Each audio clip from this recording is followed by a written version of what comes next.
కామారెడ్డి జిల్లాలో తెలంగాణ జాగృతి ఆధ్వర్యంలో మా నాయకురాలు గౌరవనీయులు కవితక్క గారి ఆదేశానుసారం ఇవాళ కామారెడ్డి జిల్లాకు మా రాష్ట్ర నాయకత్వం, తెలంగాణ జాగృతి నాయకులు, బీసీ నాయకులు, యూపీఎఫ్ నాయకులు, మహిళా నాయకులు, ఎంబీసీ నాయకులు, కామారెడ్డి జిల్లా జాగృతి నాయకులు అందరూ ఇక్కడికి విచ్చేసి ఇక్కడ ఈ అమరుల స్తూపం వద్ద వాళ్ళ త్యాగాలను గుర్తు చేసుకుంటూ ఇక్కడ నివాళులు అర్పించడం జరిగింది.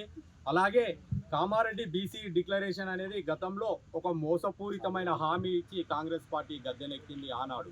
ఇవాళ ఆ హామీని నిలబెట్టుకోకుండా, చట్టపరంగా చేయకుండా పార్టీ పరంగా చేస్తామని ఒక రకంగా, లేదు పక్క రాష్ట్రంలో ఎన్నికలు ఉన్నాయి కాబట్టి ఇక్కడ ఇచ్చినామని ఏదో చెప్పి మాట్లాడడం కోసం 15వ తారీఖు నాడ కామారెడ్డికి కాంగ్రెస్ పార్టీ అధినాయకత్వం ఢిల్లీ నుంచి కామారెడ్డికి వస్తుందని తెలిసింది.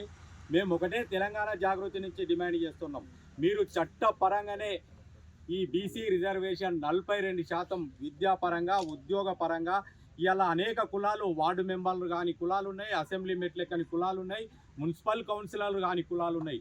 అటువంటి కులాలన్నీ ఇవాళ చట్టసభల్లో వెళ్ళాలని మా యొక్క జాగృతి డిమాండ్. ఆ డిమాండ్ను నెరవేరుస్తూ ఈ స్థానిక సంస్థల ఎన్నికలకు పోవాలని మేము తెలంగాణ జాగృతి నుండి డిమాండ్ చేస్తున్నాం.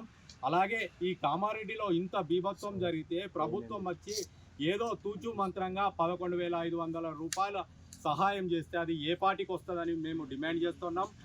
ఈ వరద నష్టంలో ఇక్కడ ఈ గృహాలకు నష్టం జరిగిన ఇళ్లకు ప్రభుత్వం వెంటనే ₹1,00,000 ఇవ్వాలని డిమాండ్ చేస్తున్నాం.